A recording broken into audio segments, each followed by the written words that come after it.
everything you require to create everything that you desire.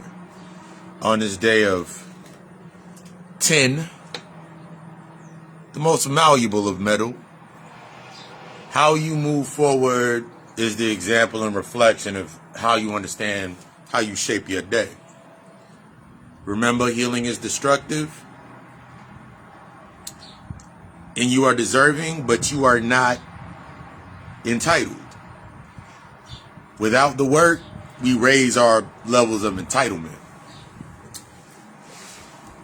I just finished posting a 4-part video from my walk.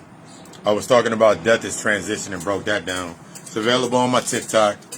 I'm going to slowly put the videos onto my story and into my page. But I was thinking about trial and error. And the thought process, a lot of our thought process are in that dual narrative.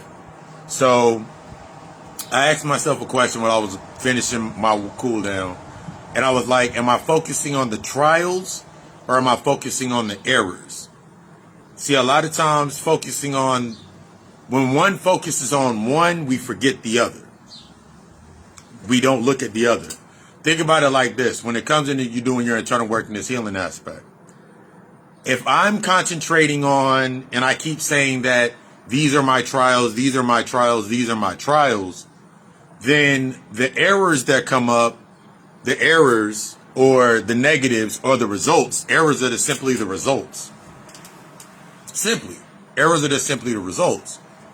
But if my mind is still trained based on good and bad, what's in my shadow, the things that I've rejected, the things that are repressed, these aspects, when I'm going through these transitions or these trials, I think about it, I kept repeating the same trials because I wasn't learning that it was my errors, the things that I rejected, the things that I had not yet learned from, the things that I was not accepting, my unresolved, that's what created my trials. That's what created my hero's path. See, when we go into this space with ourselves of acquiring this knowledge, bringing this information into ourselves, we'll romanticize a result. Stuck on the aspect of the things that have happened to us in our pre-existing. Thinking about the things that happened to us in our pre-existing. We'll use those errors, the trials, the negative aspects, the things that we've been through, and in the trials that we go through, we use those old results to set the tone that we passed, to set the tone that we progressed. Use something simple. Think about your job. Think about your job. Think about your work. As long as you're getting paid, you really don't say anything. As long as you're getting paid what you think that you need to get paid to take care of, to get by what you need to get by of, to get by, you really don't think about too much about the job. You'll use it. We'll think about external excuses and we'll be like, well, all jobs are that way. All people are that way. We follow that trend. But the moment that the job stops paying you, the moment that you're not getting paid, your hours get dropped, all of those aspects, now you're looking at the errors. Now, everything that you just said based in your job, based in the relationship, based on whatever it is, that's what you're looking at. You look at that based on your state of your existence. You look at all the errors. Well, if this happened, then this could happen, and this could happen, this can happen. But as we've been getting throughout in this week, and we're going to get deep into on Friday when we're talking about karmic release, throughout this week, throughout that aspect, you didn't understand your split or your agreement. You're not understanding your agreement. You're looking for recognition versus support. You're stuck within that space of the mass manipulation of how you're manipulating the space. So now you're looking at your trial and your error, your path, and what created your path. You brought yourself to where you were at. Everything you did before this point brought you to where you're at now. Everything that you continue not to deal with is going to be your trial. See, a lot of times we look for the plea bargain. We look for the plea bargain. We look to try to I'll give a testimony I'll provide my testimony for less time on the sentence. But accepting any agreement, here's the thing, accepting any agreement that leaves you in bias is the same as the guilt. To accept any agreement based on recognition of your guilt to lessen your sentence, you still living inside the guilt. To accept any agreement to you saying somebody made you insecure, somebody made you doubt your value, somebody made you jealous. All of these are internal mechanisms. I can't make you jealous. I can't make you insecure. I can magnify I only can magnify what is already present. Anybody that comes into your space as the mirror, as the reflection, only can magnify what is already present. Even when, let's get deep. We got to get deep. We got to get deep into it to heal, not treat. When we think about the aspects of the traditional ways that we deal with things, we search for treatment.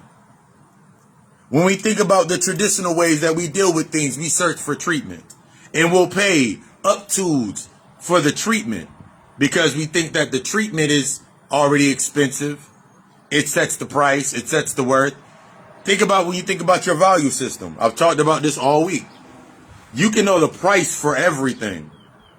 You can know the price for everything.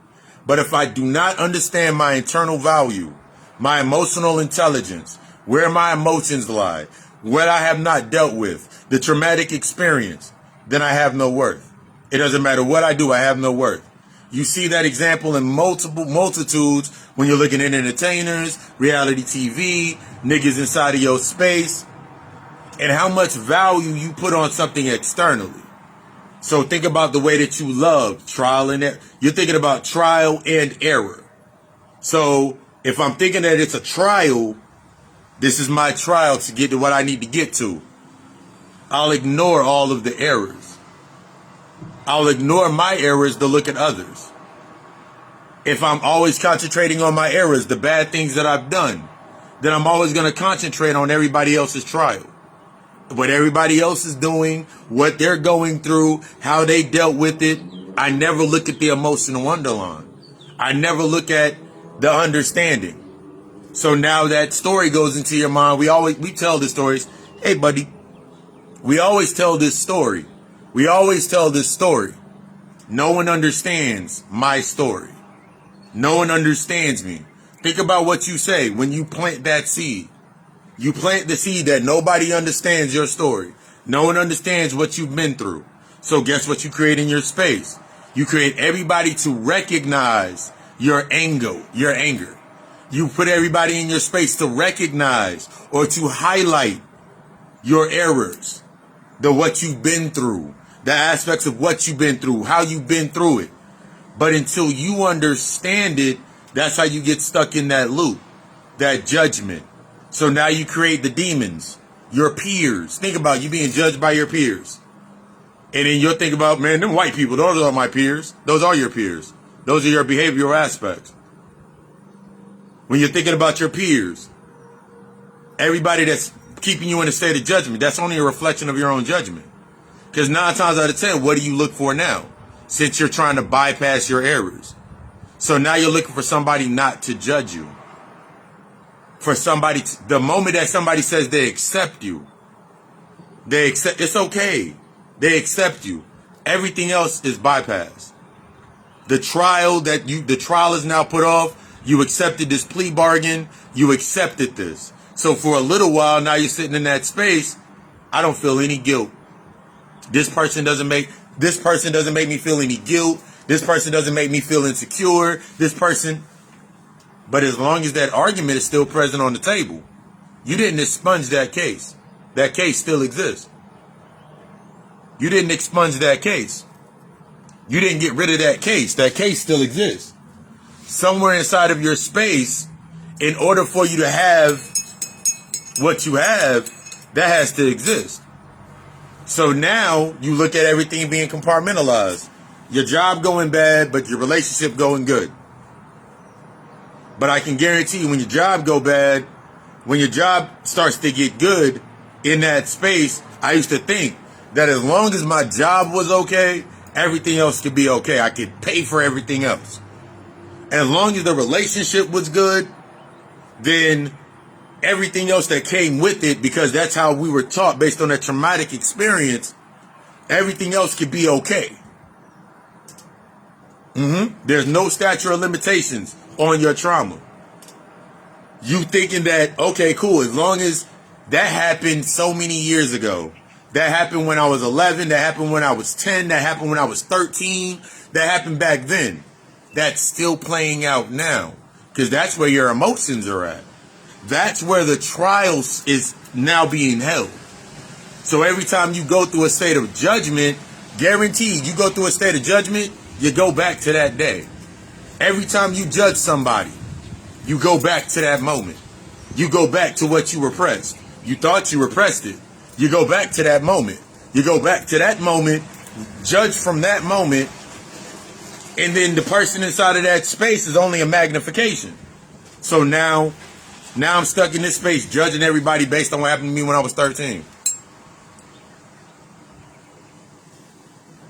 I'm comparing every relationship from the point when I was 13 to the point when I was 16 to the point when I was 18 to the point when I was 20, and now you going from the point that you were 25 and now the point that you're 30. But guess what you built while you were in there through the trial and error process that you weren't consciously doing? You got some good things. You got a house, you got a car, you had a couple good relationships, you had a couple of bad ones, and you thought it all was normal. At no point in time, this is when we come into the assessment. The assessment, the same way that the trauma happened and it impacted you, you still need that same effect inside your space. See, think about it like this. You lose your job, you losing friends, you losing family members. All of those are the aspects that initiate the trial. All of those that remind you that you're on trial, that you're in the aspects of judgment, that you're sitting there with the judgments of your heart. See, we always want to think about, when I think about it to this aspect, I always thought about when people say, God will put a table in front of your enemies of all of your works. God will put a table in front of your enemies based on all of your works.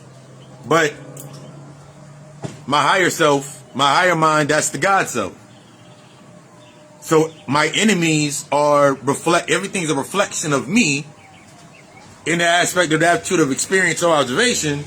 So everything that's going to be sitting at that table are different aspects of me that no one can pass judgment on me. The only reason no one can pass judgment on me is because I've already done the judgment. I've already accepted what I've done. I've already accepted that part of my story. I've already integrated with that shadow. I've already went through that hell.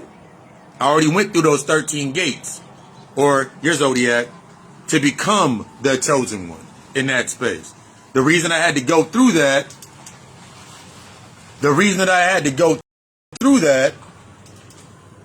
is because that was my trial.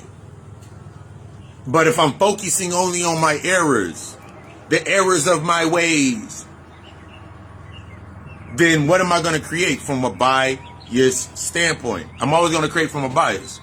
One thing that I thought about, and I thought deeply about in that aspect, being stuck in your own head, being stuck in your own errors, your own trials. If you really think about it, from them unresolved spaces, let's use your mother as an example. Let's use your father. Let's use your family members as an example. Through your trial and error process, only processing on the trial or the error, you focusing on your errors, and you saying to yourself that I'm going to provide to my children what never was provided to me. I'm going to provide to my children, nieces and nephews, relationships, what was never provided to me. In order for me to do that, I got to stay in my errors. So by natural reflection, what I'm going to create in my space are the reasons for me to exist doing what I'm doing. So I keep saying what I'm saying. This is where we get into the aspect when you think about your parent. When you think about your parents and you think about, I'm gonna get my kids everything that they want. Everything you're doing for them is physical. I'm gonna love my kids the way my parents didn't love me. Everything usually gets knocked down to a physical sense. Buying whatever they want. You're buying whatever they want. You allow them to be free in a certain aspect. All of these certain points. But you're doing it based on. Remember, you're doing it based on yourself. Everybody got an assignment. So you're doing it based on yourself. That's why when you get upset at your child, you get upset in the relationship, it becomes the aptitude of they're only there to provide the trigger. They're only there to provide the visualization of the lesson that I must learn of myself. So they didn't make me angry. They didn't make me upset. They didn't make me insecure. They didn't make me any of those feelings. Because if I say that they did that, guess what I'm going to knock off? I'm going to knock off everything that they taught me that was in the positive sense.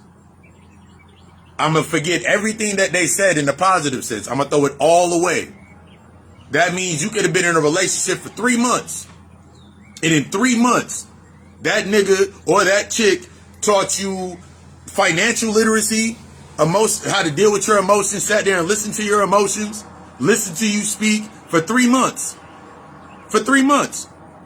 But because you're only focused on errors, the moment that they do something, and I'm not saying to the narrative of stay there. I'm not saying to the narrative of stay there. I'm saying to the narrative, I'm just going to the tone of becoming impartial. Even if they do something, you got to remember, this is where the humility comes in. You got your own traumas as well. They're living out their own traumas. Something that you've done has cleared that space, opened up something for them to act out in a certain way. They cheated, they did whatever. But what are you learning now? That's where your lesson is going to be. When we think about the ups and downs of relationships, that's where the lesson is going to be. Everything that you learned up to that point is going to help you get to the next point. But this is how we get stuck because of trauma bonding. You're only looking at the errors. You have to do your own. Every time you go into a space, you're doing your own checks and balances. So now you're sitting in that space and you're looking at them. But guess how you're looking at them? You're looking at them as the sum of all of their errors in what they just did in that current space. But guess what else you're putting onto their case? Every other person's case, every other comparison, every other relationship. And I can guarantee you'll go to a point of recognition for every current relationship, but you will not go past that door to the first person that did it to you. And guess what? The first person that did it to you, you told that to them in the beginning. The first relationship that ever hurt you, you told that to them in the beginning. You gave them the case. You gave them the fire. And inside of that space, since you're manipulating and programming this space based on your emotions, and they're now interlocking with your emotions, I only can go as deep into me as I went deep into, I only can go as deep into the relationship as I went deep into myself. So now I got to think differently in the aspect. I'm not saying if old buddy hits you in the head, stay. I'm not saying if old girls take all your money, then stay. But I'm saying is, what do you do after that point? The same way the traumatic event, that's what you're learning. The same way the traumatic experience happened inside of your life. That is not based on your fault. That is an effect of an original cause. But you cannot find the effect of that original cause until you understand that I need to assess the cause of this. I am the effects of an original cause. I set the tone for the original cause to keep repeating itself until I dealt with it.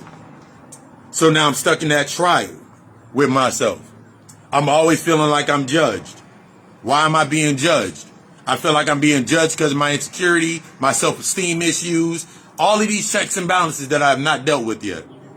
That's what I feel I'm getting judged on. Think about the tones when you're inside of a space. Whenever something happens and you haven't dealt with it yet. Think about how many times you say sorry, you apologize. You constantly going to keep saying that you're sorry because you don't understand what an apology is. An apology is the admission that a behavior needs to be changed. Not just on one side, not just as the relationship, but as assessment for myself. See, when you start sitting with yourself more, you start understanding that more. You understand the need for that transitional period when you go into that space. See, based on the trauma bonding, the trial and error process becomes infatuation. That means you put them on trial. You put them on trial. You go on trial, and the trial run at the beginning of the relationship. Ooh, it's a trial run. Look, I don't want you to do this, this, and this. You tell them all the errors of everybody else. You even tell them a little bit about your errors based on recognition. You go a little bit deep. You go a little bit deep. But now you have an expectation on the table. Now you feel like you're entitled. See, the one thing you got to learn is deserving. You're deserving of greatness. You're deserving of greatness. You're deserving of everything that you're deserving of everything you desire. But that comes with a plan. My deserving comes with a plan. My plan comes with disruption. Disruption equals discipline. So if I keep going into spaces based on distraction because of the traumatic experience, and I'm trying to ignore all of my errors, I'm using my errors to my benefit. I'm using my brokenness and my hurtness and I'm using them to my benefit. I'm using them to my benefit. And I don't want to stop using them because without them, I have no identity. I can't be a bad bitch. I can't be a real nigga. I can't say nobody can play me. I can't say I'm upset all the time. I got to stop saying. It's not about me stop saying it. It's about me understanding it. See, I used to, like me from age 11 to about 16, I was diagnosed with my high anger. I had a high anger complex. Angry as shit all the fucking time. But when I really started doing the internal work and understanding the roots of my anger in the current life cycle, I could understand the roots of my anger in my past life cycles. I can understand how I intellectualize aspects. See, a lot of times when you're stuck in this trial and error process, it's because you're intellectualizing. You know. So since you know, now you have the result that's going to be in front. You have the result based on what you knew. I know niggas ain't shit because why? Because the first nigga that fucked you over wasn't shit. The first nigga that fucked you over was going through some painful shit, and that became your life. Because now that first instance that happened to you, until you deal with it, that's what you're doing inside of your current life space. That becomes your sex life, your work life. It don't matter if your sex life, your work life, your home life, friendship life, whole life. All the energy is all encompassing. You think that you can compartmentalize it, and the only way you compartmentalize it is through anger, doubt, frustration, guilt, and then you check Now, I want you to put a visualization in your head. If you took a box, you made a chart, and this is a chart that I give my clients. If you make a chart and you put everybody's name that is in your life on your contact list on that chart, and you put each emotion at the top, guilt, you put your demons at the top, guilt, insecurity, jealousy, territorial, protection, you put all of your attributes at the top, and you went down this list and you checked off what you think about the stories of each person, and you check off what they've done in each one of these blocks. You're going to make a picture. You're going to make a picture. You are going to make a picture.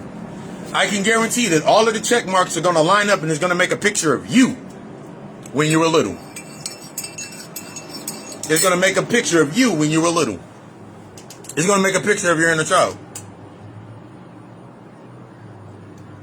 See, through this trial and error process, ultimately, you're looking for solace for your inner child.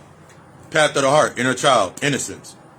Remember, I'm always talking about there's a difference between the childlike innocence and the childlike imprint. See, the childlike imprint is the source of the subconscious. Grand rising, grand rising. See, the inner child, the mindset, are the imprints. That's everything that happened to you when you were younger, and the imprint is now set as an impression inside of your mind. So that inner child aspect, when you lost your heart, you lost your innocence, you lost your childlike innocence. You lost your ability to, let's talk about with your chakra healing and your human design. I do the human design charts. When you talk about your human design chart, and let's say that you're a manifestor generator, or you're a generator, or whatever your sacral motor is, your sacral system. Your sacral system is all in the aspects of how you feel and express yourself. So if at a young age you were always told to shut up, go to your room, shut up, go to your room, I'm going to give you something to cry about, all of those aspects happen to you when you were younger. When you come into your current space, that's what you're going to seek. You're going to seek variations of that in your space to fit that. So think about if you have children. How many times have you told your children, in a certain instance, belittling their feelings, their emotions, belittling their thoughts, unconsciously doing it because you didn't realize you were doing it? You did it from a space of where you came from. So now your child has learned how to minimize their thought, to minimize their emotions. So now, since your children is now minimizing their emotions, because you're used to your emotions being minimized, because you're used to that anger.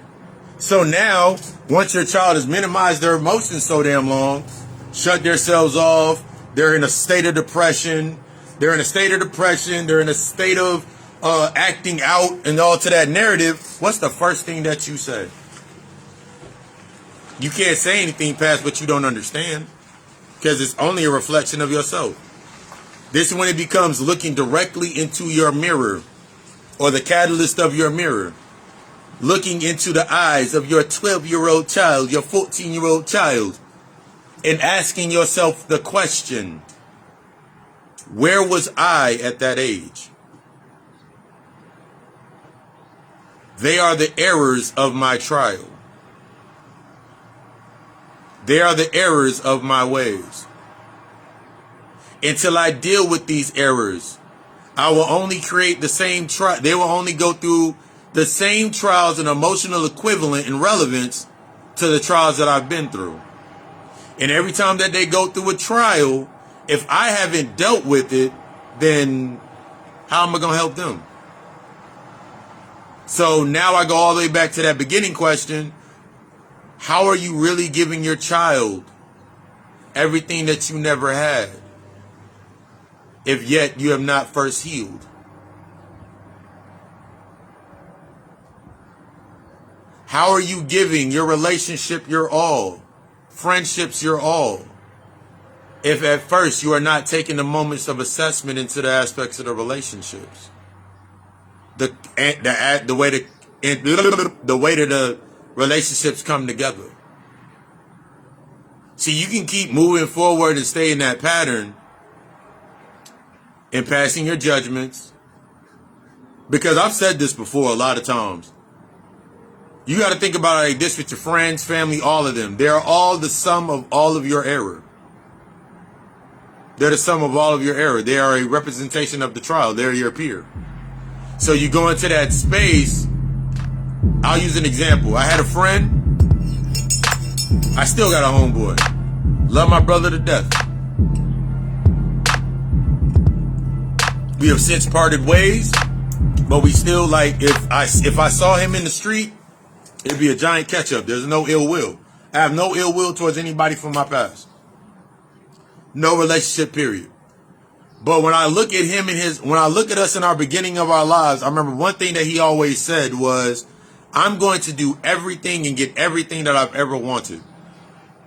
And I remember him saying this, and I remember, as sure as possible, he's gotten everything that he wanted through his trials, through his errors, and we've had those conversations. And I've gotten everything that I've wanted through my trials, through my trials. But the existence now versus on where I'm at, it isn't about me looking at him like, ugh, that nigga he's still doing the same thing. It ain't about him doing the same thing. That's what works for him. That's what he's accepted. That is my reflection. If that reflection comes into my space, I now choose to use that. Going into the aspects of you've had friends that sat there and have it's the basis of the emotional aspect based in relevance. You can have friends around you or a circle of people around you that are always trying to do nigger rig shit to get things in their life. To try to get what they want, they're trying to nigger rig it. They have no plan. They have not tapped into that purpose. They don't understand the potential because it requires the plan of becoming honest with themselves. They haven't tapped into that yet. So now you looking at them like, I can't believe they're doing this. I can't believe they're doing this. It's in correspondence to you. It's in correspondence to you. See, when you get stuck in that physical and material, you'll look at them as they got a car, and you'll look at them as like, damn, they got that car, but they should have did this, this, and this. And you can say the whole plan of what they needed to do. Wait, save, plan, sacrifice, all of those aspects. But inside of your life,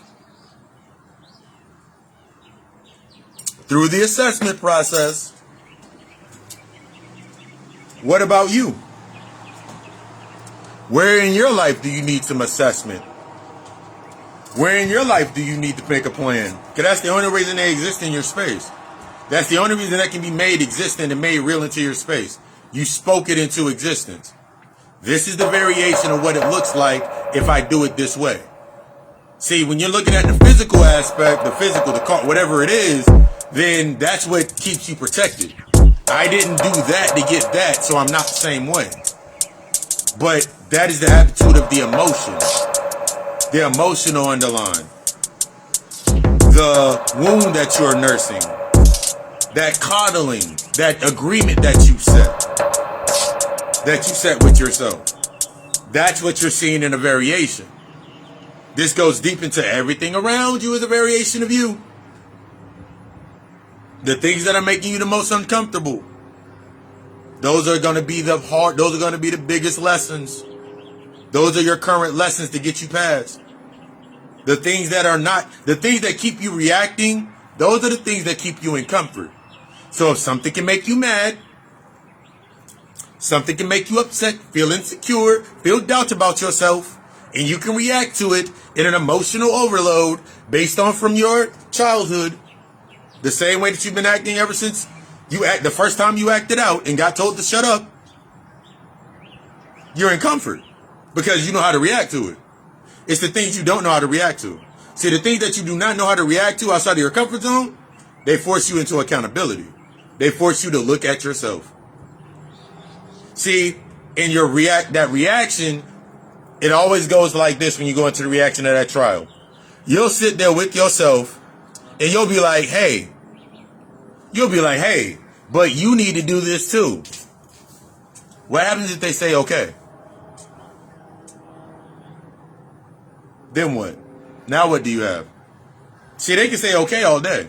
It don't matter if they're lying, they're saying it to make you feel good, whatever. They agreed. They agreed. See, now the accountability for you is, since I said this, what do I need to tap into? What do I need to tap into? Because you'll never see their change. I remember being in those spaces. I never could see people's changes. I never could see people for who they were because I was still stuck in my old narrative that I was a good person. So my constant excuse would be like, I'm a good person, and I would never expect people to do that. You see how you get stuck in that loop? I'm going to get deeper into that loop. 1 second.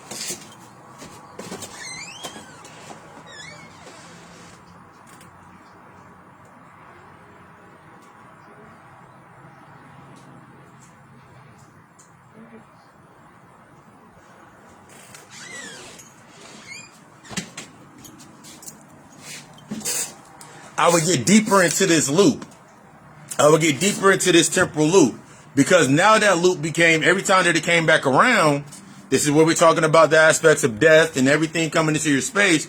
Now when I come back into this loop because I did not learn the lesson, or I did not take that accountability in order to see what I needed to do to go forward, now when it comes back around, it's heavier.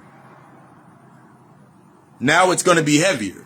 Now it comes back, oh shit, now it's heavier. Now it goes from the chance to change, to apply, to a plan to grow. Then it evolves into now the aptitude of my growth. And now it's going to be like, now I feel like I'm not going anywhere. Then it becomes to the aspect of the pattern for me to end, not transition. See, there's a difference between the pattern to end and then to allow the transition. See, the transition is only found in once you understand that lesson. This is why I always tell you, stop cutting motherfuckers off because you got angry because they didn't serve you anymore. Stop trying to cut niggas off. Stop trying to cut bitches off. Because if you cut it off, if you're not you cut it off and it ain't at the root, the only things that's going to come into that space or filter into that space are going to strengthen those roots because it's only based upon that emotional aspect. So now every time, and you'll know that you're doing it, because an example of doing it is when you get stuck. And remember, we talked about comparison and contrast. You got stuck in comparison. Nothing like my last friend, nothing like my last job, nothing like so you missed the lesson. You're missing the lesson. So now you get stuck within that loop. Nothing like the last. So now in your mind, you're still present in the errors of your last job. The errors of the last relationship, the errors of the last place. It doesn't matter what the hell happened at the last job. Comes right back. So it doesn't matter what happened at the last job. What did you learn? What did you learn about the season changing? What did you learn? How did you learn to apply to at the job there's going to be the up season, the down season, and the decline? How did you learn how to set yourself? I was thinking about this when I was finishing up my run. You must match the space or understand the aptitudes of matching the space in order to tap into the growth. So use the example of your job. Remember, we talked about that agreement and split.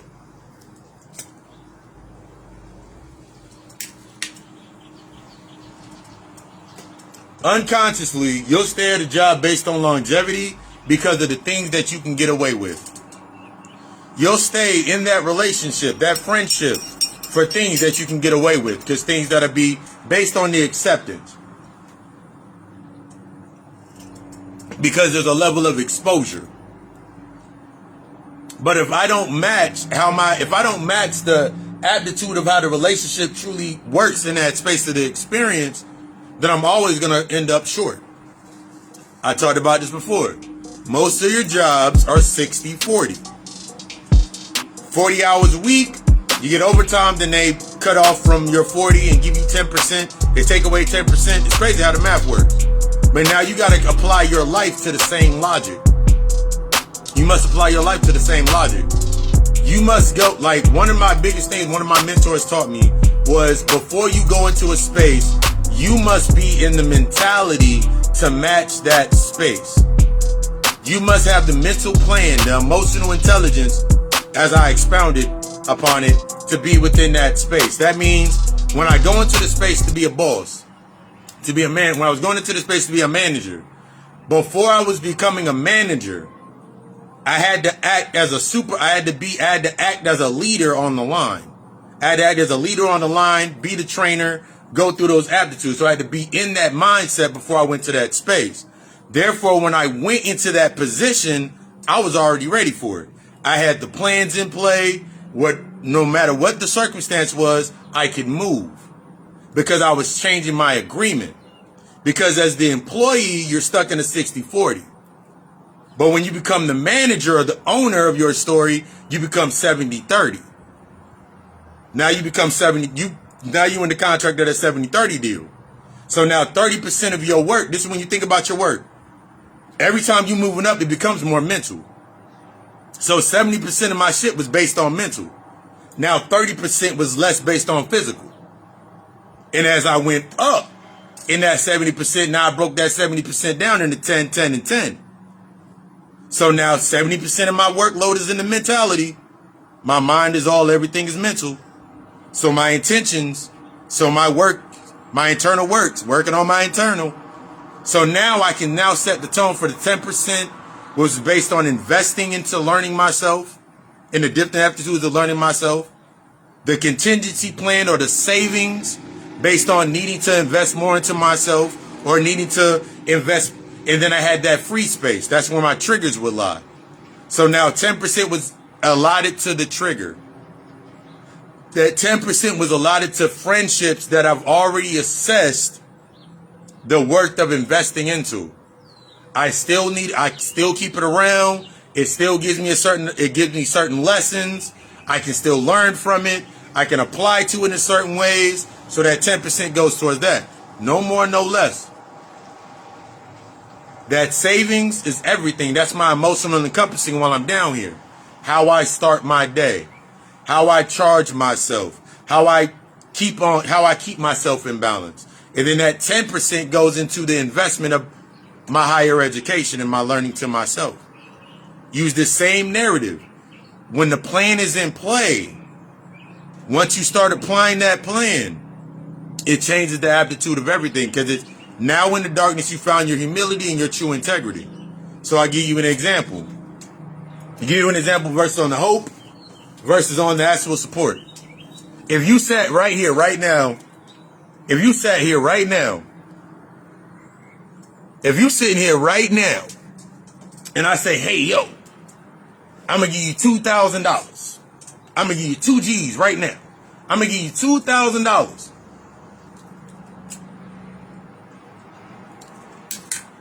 A month. And I don't tell you the end date. There's a reason I don't tell you the end date. There is no end date. I give you $2,000 a month. First thing you're going to do. Do you have a plan or do you have a pattern? See, your pattern is, ooh, that's extra. In your pattern, you think that that's extra. But you have not defined what is extra in your life. You have not defined what is extra in your life. You have no plan set in place. I remember the first time that I did it, but then I got really emotional when I actually had this plan. So think about it like this. Let's say you have a job or you have something and you make $130 a day. You make $130 a day. But that $2,000 that you have, your plan is how to use that the most efficient way. Your pattern is to save it. Your pattern would be to save it. Think about, rock with me real quick. Your pattern would be to save it. Because in your mind, you're thinking about the error. Think about what you go to. Shit ain't free. Niggas ain't, it's too good to be true. So you're going to keep running that narrative. You're going to keep running that narrative is running in the background. That tab is still open. So now you're thinking, I'm going to save this $2,000 every single month until it runs out. And then I'll use it.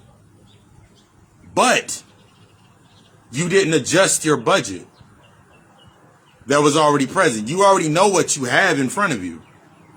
So now if I make $130 a day in this example, 70% of that is 100. I'll put 100 in the savings. Peep game. I'll put 100 in the savings. I'll put 20 into my checking account. And I'll keep $10 in my pocket as cash. Now here's what the tricky part about sacrifice is. I will think about everything that I must do and how I cannot afford just to have $10 in my pocket. I'll completely forget about that $2,000 that could have paid or took care of most of the aspects inside of my space. I'll completely forget about that. And I could have used that to take care of everything. So at the end of 7 days, I got $700 in savings. I have $140 in my checking account. Yeah, about 140, right? Yeah, I have 140 in my checking account. And I have $70 in my hand. I have $70 in cash. Now, if I know my bills total up to $2,000, anyway, someone says they're gonna give me $2,000. If I know my bills equal up to $2,000, that means I can do some math. I have $700 in my savings account. If I take away $350 and put it into my checking with the already $140 in my account, all the bills are paid. I now have $350 sitting in the account, and I have $140 for gas. That's my gas. That's my food. That's my food. That's the gas. That's groceries. That's stuff for the house. That's the household. The house is good. I have $70 to blow on whatever I want to blow it on. So now I got money to invest in some other stuff that I want to do. But I got $350 sitting in the account. I do that for 4 weeks. I now have what? 14? Yes. I got $1,400 in my savings account and $1,400 in my checking account. Let's say that I do this for 3 months. Let's say at the end of the 3rd month, I come back to you and say, I will no longer be giving you this $2,000. Now, look at your account. Now look at your account. You now have, after the 2nd month, you have 1 month of bills in your checking account, and you have 1 month of bills in your savings account. The 3rd month, now you have a half. Now you are officially a month ahead going forward because you didn't look at the external, you looked at the plan, the trial. You didn't concentrate on errors. You said, okay, cool. Now you have a new plan in play. So now it doesn't matter if you don't get that $2,000 anymore because you now have a month. And since you've already started the process, you can continue the process. See, when we think about getting ahead due to the traumatic experience, we don't think about creating a plan at the lowest point. See, everything's going to go through the rise and the fall. During the rise, this is when we learn how. During the rise, that's when you should be saving. And during the decline, that's when you reassess your plan. See, in your life, you're going to have that up and down. What are you doing in the low points? Are you staying in a state of self-loathing? Are you looking for recognition? That you're thinking that it's support? To support your old narrative? What are you doing? See, that becomes the question of your trial and your error. It doesn't matter what comes towards you as long as you have the plan. Because the plan is the accountability and you trust in the process. The plan is the accountability and you trust in your process. Everything that now comes into your space is going to be a benefit to you. Everything that comes into your space to distort now that you have a plan in play is going to help you discipline yourself further to go further and concentrate on your process. See that pattern that we get stuck in. The moment that something comes that you weren't expecting, you'll think that it's extra and you'll go on to do whatever you needed to do. And then you'll go right back down into the dip. It'll happen all over again. And then, of course, you'll be right. See, that's why I don't do this, and that's why I don't do that, and that's why this don't. You get stuck in those don'ts. You get stuck in those don'ts. That's why I don't, and that's why I don't, and that's. Where is your accountability in the situation? It does you no good to bring something to the surface if you're not bringing it to the surface to understand that the solution is impartial, it's unbiased, and it forces balance. Your solution forces balance. The problem forces bias. See, a lot of times based on our traumatic experience, the things that we've been through that we have not resolved, we're stuck in that bias. So as long as everything's going the way I needed to go up here, I'm not concentrating on what has me down here. What's down here in this depth. But that's what's giving light to this. That's what's giving the nutrients to this thought process. That's what's the first relationship that I experienced something in. That's what's giving me all the reflections to all my relationships. The first way that I learned my emotions and money, that's what's giving me the aspect to my up here. So as long as this exists, I can keep doing what I'm doing. And I'll never come into balance. I'll never accept the assessment of me coming into balance. I'll never be at peace. Because I have no plan for peace. I have no plan for happiness. I have no plan for balance. I have patterns to get what I have patterns to create that of what will give me the illusion of it. But without it, now I feel like I'm out of time. I can't afford to do this. And you get stuck. Yes, that unseen creates the seen. You get stuck in that pattern.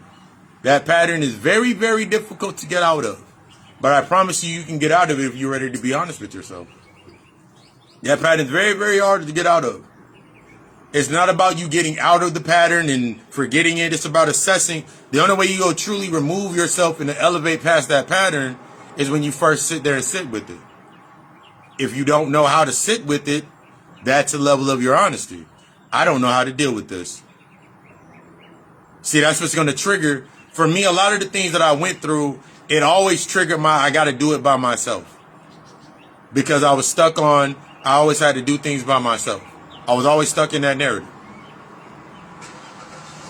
But at no time did I take assessment during that time.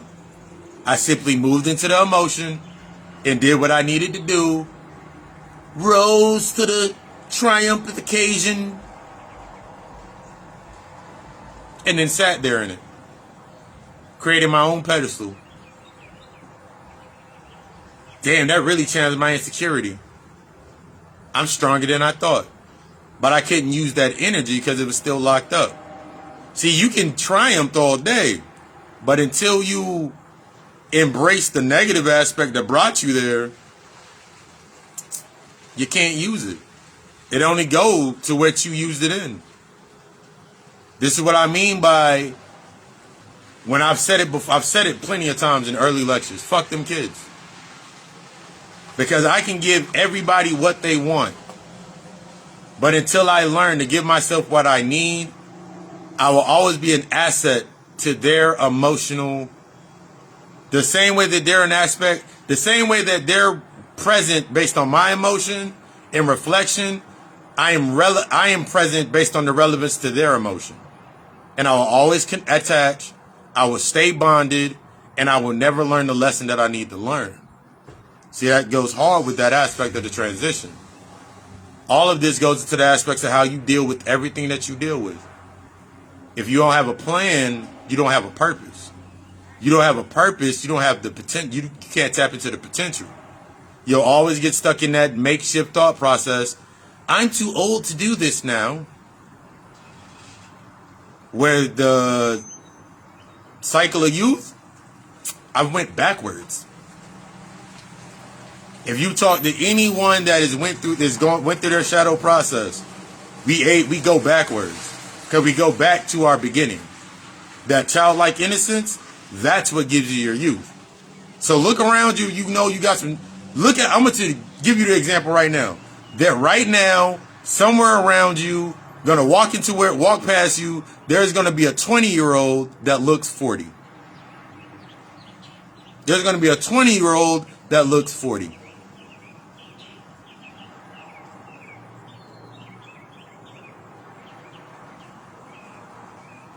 There's gonna be, think about the 70-year-old chef woman that's 70, but look like she's no older than 35. So what does time have to do with anything? That's something that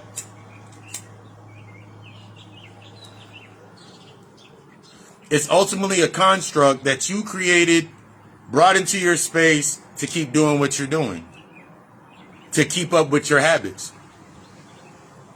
Because I run 7 miles a day. Monday through Thursday, I'm up, run 7 miles a day. And I'm in bed by 10:30, 11 o'clock. There's nothing really, I've already done everything. Everything else is just based on me needing to be emotionally, stay emotionally relevant. Since I'm emotionally present since I learned emotional presence and still learning that transmuting through emotional presence, the same things that I used to do to feel happy, to get that stint of happiness, I have in the most innocent, in the most simplistic of manners. It's simple as hell now. The simplicity of typing and doing some work and setting some tone and being able to, whatever comes into position, to be able to stay on my square and keep doing what I'm naturally doing. I'm not doing it to get any recognition. I'm not doing it for any of that. So when I receive the gratitude or the thanks or anything of that narrative, it's from a genuine space where I'm always going to say much gratitude.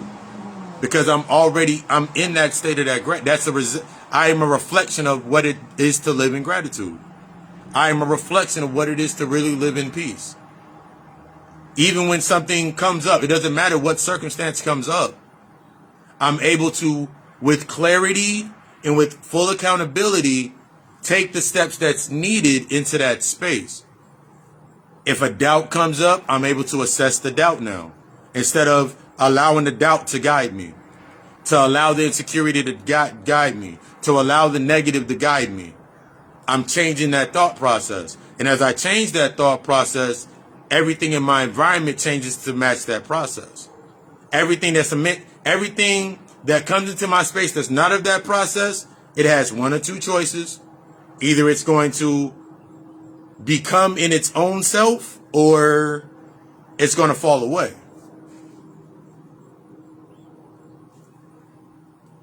I'm just there for the experience.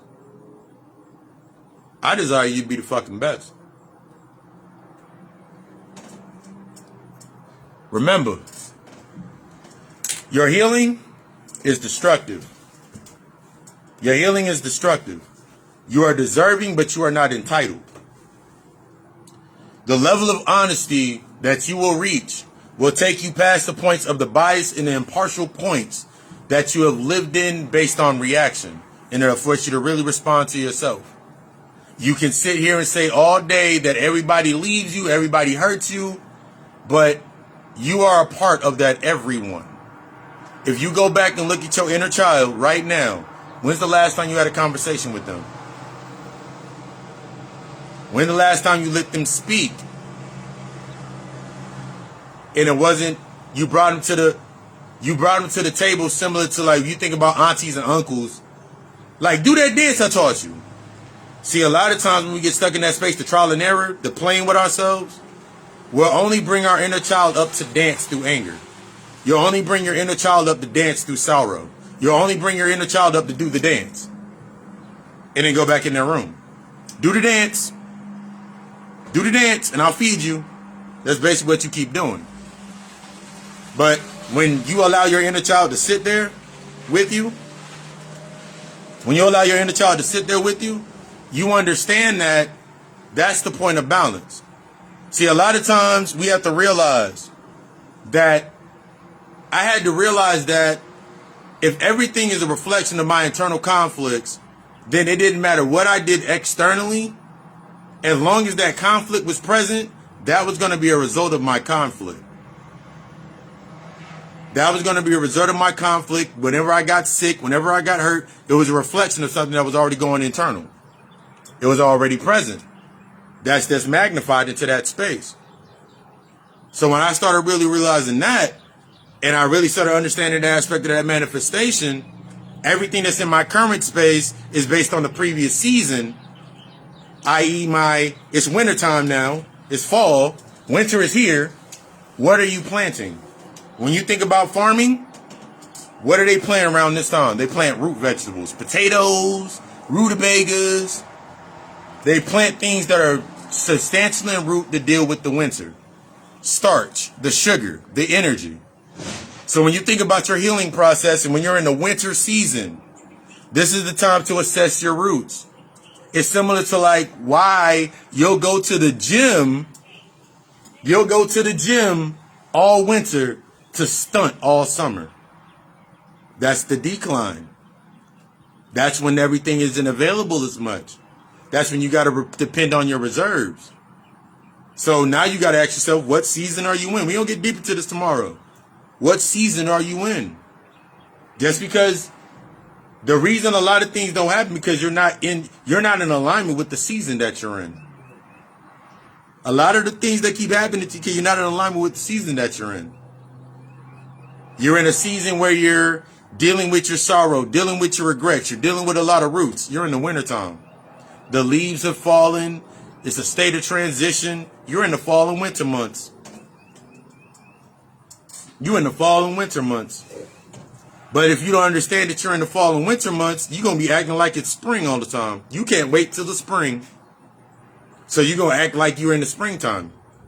So you do everything that happens in the spring. You're going to be trying to grow shit. You're going to be trying to grow things and bring things into fruition that aren't meant to work in the winter. Now the summertime comes up and your mindset is in the spring. It's hotter in the summer. So that's when the time of everything is, you need a whole different line of offense. You in the summertime. But if I'm growing things in the winter months in the summertime, that shit ain't going to grow. So you got to understand your season. You got to understand that's the healing part. You understand where you at. You can stay a GMO or you can become organically with yourself. You're not becoming balanced. You're already in balance. It's time to assess your checks and your balances. You do not become abundant. That shit will Once you start internalizing, like, okay, cool. Now I understand why that had to happen to me in my life. I understand now. Oh, now I'm humble. Moving through that humbleness, that inner child, that innocence, the ability to create. So now you can expand your thought process past, because as you start expanding your thought process, you never can go back to the original anyway. So what do you think once you expand your consciousness and your awareness of your life, you never can go back to the same point. So what do you fill this space with? Everything that you've left unresolved anyway. But yeah, you don't become balanced. You're already in balance. You must assess your scales. You do not become at peace. You're already at peace because everything in your state is in a peace based on control, based on that state of reaction. So you're at peace in reacting to everything making you angry. You're at peace with that. You've accepted that. That's been your life. You don't become happy. You have to assess what you've accepted to make you happy. You learn from the lessons and assessing what's made you happy and understand what that means. What makes you happy? What is it? It could be the relationship. So that means the relationship with you need to work on. It can be your children. That means the relationship with your inner child you need to work on. This is how you start seeing the correspondence inside of your space. Understanding yourself to a different aptitude. And then when you start seeing things inside of your space that are doing it already, you're like, oh, that's the lesson. And now you become open. Now you're vulnerable. Now you're open. Now your regrets can flow. Now you can accept the regrets and the guilt and the insecurities and doubts. Now you can stand on that Now you can stand in the box. Now you can stand in the box right beside the judge, which is only your higher self, and say, yes, I am guilty. You're going right back to the 0 point. Y'all understand how to do a scale?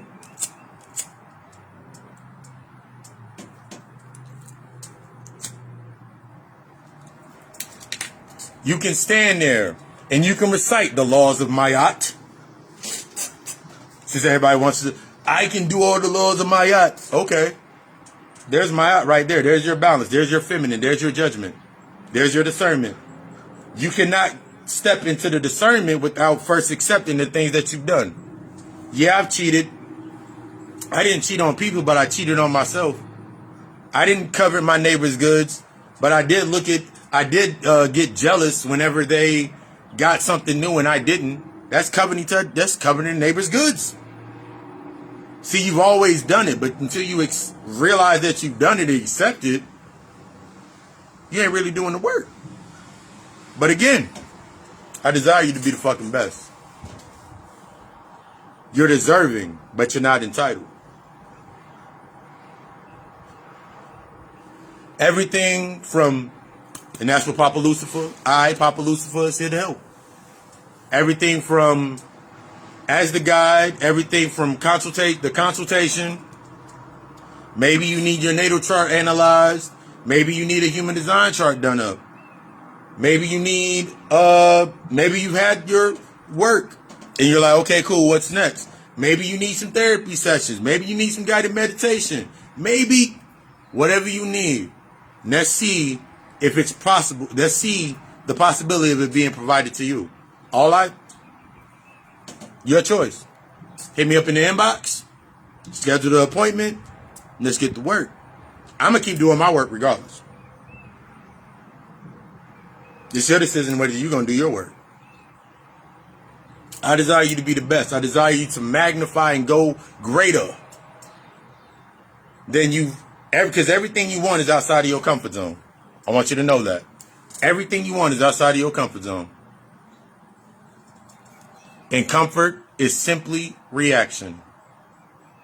So you get in, oh my God, you do a little good work. This is how the test happens. You're doing some work, some good things happen to you, then you stop doing your work. The thing with this coming into your spiritual sense, you're going to have to do more. So that means if you take one spiritual bath a month and you've been doing your spiritual baths, now you got to set the tone that you're making a spiritual bath normal. You're not doing it just because something happened. Oh my God, this energy's on me. I got to go take a bath. You should make it a normal part of your routine to take a spiritual bath. That's self-care. You want a bubble bath? Make a spiritual bath. That's all that you're doing when you're going through your process. You're becoming the true you. That's up to you. But again, hit me in the inbox. Let's discuss what needs to be. Let's see. I love you. We love us. Ashe.